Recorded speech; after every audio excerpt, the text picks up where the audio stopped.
Hey guys, welcome back to Morgan Hill Farms. Looks like we are on track for another hot 80-degree fall day. I had to come down to the garden this morning because I have a ton of cabbage that I planted.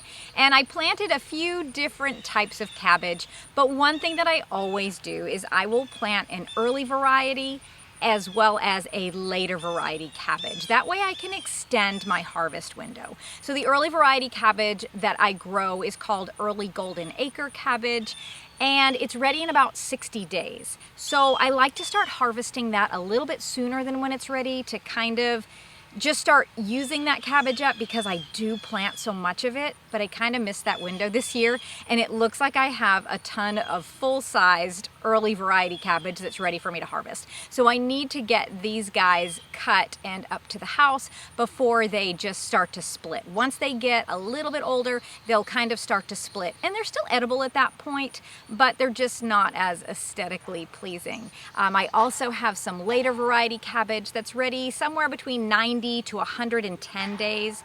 Those varieties are, one of them is called Promise, that's from Johnny Seeds. That is a hybrid, and that is a storage cabbage. So that will store for like 6 to 8 months in cool storage. And then the other one that I grow is a late flat Dutch. That's an heirloom, just like the early golden acres is an heirloom. That one's ready in about 90 days. It's a big flat headed cabbage, and that's really, really good for sauerkraut. And then this year I also grew some fiddlekraut, which sort of kind of grows like a tall, pointy, think of like an elf hat sort of shape. It kind of grows like that. So that's another one that we grew this year. But right now we're just harvesting those early golden acres. So I came down here where it's a little bit more shady. I just finished harvesting the cabbage up in the garden, but I do need to still harvest some green beans from the garden as well as from my green stock. They're getting a little bit big, so I need to get that done today and get those into the house. But the camera likes to shut off on me, especially when the sun is bright and shining. It just overheats it. So we're down here where it is a little bit more shady. We are in front of our pig area. We do have some new little piglets, and I do want them to get used to my voice and just me kind of being around and stuff. So I thought, well, we'll come down here where it's cooler, and then I'll be right near them, and maybe it'll help them to become a little bit more comfortable with us.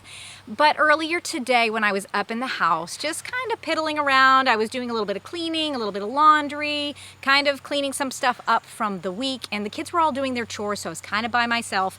And I thought, you know, I'm gonna just throw on something from YouTube. And what happened to pop up in my feed was an interview between Elon Musk and Tucker Carlson. And I put that on, and as I was listening to it, I just became like, it kind of reawoke me. So for the last week or two, I feel like I've really just been in this kind of routine of doing things to run the household, running the family, running the homestead. You know, we're milking the goats, we're working to get pigs, we're weeding the garden, we're doing homeschool, we're doing the laundry, we're getting dinner on the table. And so just those regular, normal, mundane tasks. And honestly, I'm pretty happy to do that. I'm pretty happy just to kind of stay in my little bubble here. You know, I don't really need to go out. I don't need to go shopping to kind of, you know, get away. I'm just pretty happy to be here. And when I want a break, I'll just go up to the house or, you know, get a cup of coffee or sit down and read something. And so that's kind of like my happy place. But today when I put that interview on from Elon Musk and Tucker Carlson, and they were talking about our democracy, it just kind of brought me back to reality. Kind of brought me back to what we're dealing with in this country after a few days of just kind of being, you know, being in a little routine here. They were talking about how our corrupt government is really working to destroy what we have built as a country. So one of the things that they mentioned was how, you know, we have an illegal immigration problem in this country. But what's interesting is that a lot of these illegal immigrants are being placed into swing states. So we have 6 swing states in our nation, and those states are states that can either go conservative or liberal in the election. But when you bring in a population that is going to vote the majority, they're going to vote liberal, you have then padded that election to swing that state to a blue state. And when you do that with the 6 swing states, you now have created the opportunity to have any election be blue that you want. And so I wasn't exactly aware that that was happening. I did know that we have illegal immigrants. I do know that they were being fast-tracked to citizenship. I do know that there were questions of whether or not they were going to be able to vote, whether those votes would be counted, but I wasn't aware that they were actually going into those swing state areas. And it kind of opened my eyes there to hear that. Another thing that they were talking about was, well, we do have court systems to keep things fair and just. But the problem that we're seeing right now also is that we have judges that are being replaced with activists. So the activists are judges, but they're very biased. So you have these judges being replaced, these fair and unbiased judges being replaced with biased ones that will rule on a hearing in a particular way to benefit a specific party. And when you do that, you lose the right to a fair and just trial, because the people that are supposed to be presiding unbiased over it cannot, because they have such a mindset one way or the other, and that's very unfortunate. So our democracy is really being challenged. Another thing that happened this week to me was that I talked to a gentleman at one of our local stores. He had said that, he can't take 4 more years of this, that his company is almost bankrupt. The company that he and his family have built, if this election doesn't go the way that he needs it to go, his company will no longer exist. It will be like it was never there. So the generations that they spent building this will just be gone, because of the poor policies and the things that are being put in place by this government that is not here to support us. It's not here to protect American citizens. It's not here to help us prosper. And it's just really sad to see the American people struggling. The fact that this man, once who had a successful business, is almost on the brink of bankruptcy and may not be able to feed his children if this continues. Also, another thing that I've been thinking about is that on the major news medias, I've not been seeing really anything about the devastation in western North Carolina from Hurricane Helene. It used to be that there was an event that happened and the news would cover it. And, you would deal with it, you would process it, you would think about it, and you would have time to recover from it. And then, maybe eventually down the line, there was another event that was broadcasted. And then, that kind of repeated. But man, since 2020, it has just gotten ever so increasingly fast that we're dealing with things, trying to be desensitized. You can see a traumatic event and then 20 minutes later find yourself just scrolling on Facebook, just distracted. And I think that is all part of the plan. I worry about the people right now that think that there's not a problem. The people that still can afford their bills can still go to the grocery store and pick the food that they want. They can still get their nails done. They can get their hair done. They can buy a nice truck. They can afford their house payment. But when that becomes something that they can no longer do, that is when they will start to realize what has been taken from them over time. The ability to purchase things because inflation has skyrocketed. Their dollar doesn't go as far anymore. The fact that they should have been able to continue to afford this lifestyle and live comfortably and been able to put away for retirement, but are now living paycheck to paycheck, and maybe that car has to be repossessed now. That is when they will realize it, and at that point, it's too late.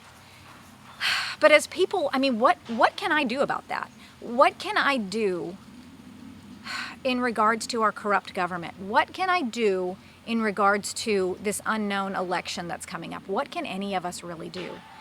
Well, the only thing that I can do is I know that I can continue to garden. I can make the choice to bring pigs onto the property. I can make the choice to keep my whole herd of goats. It's only 3 of them. I really just need 2, but I'm going to make the choice to keep the 3rd one and breed her this year as well. I can make the choices that are going to help me to be more sustainable, because that is all I can do. I need to decrease my reliance on outside sources. I need to decrease my bill at the grocery store. I need to decrease my dependence on other people. I need to learn skills that are going to serve me and my family. And I need to teach that to my children so that if and when we start to decline even faster and faster and faster, they will have those skills so that they can survive, so that they can prosper. Because when you're thrown into a situation where you go from living in comfort to all of a sudden total devastation, there is no way to come back from that, I don't believe. But if you come from a spot where you have already started to prepare, where you have already started to put things in place to ensure you and your family's ability to provide for yourselves, your ability to grow food, your ability to pass skills on to the next generation, your ability to have community and neighbors that are like-minded, talking to people and building something, then when the devastation comes, you will be better off. You will be able to rebuild that garden if it gets destroyed with the help of your neighbors and community. You will be able to rely on the stored food that you have. You will already know how to butcher a pig so that you don't have to bring it to a processor. You will already know how to take care of chickens and produce your own eggs and meat birds on your property. You will already know these things. You'll know how to fix a small appliance in your house so that you don't have to go spend money to buy a new one.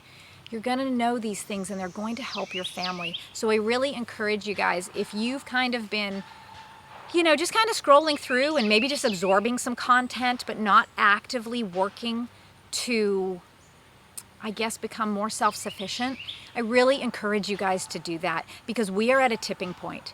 We have just a few days left before this election, and none of us know what is going to happen.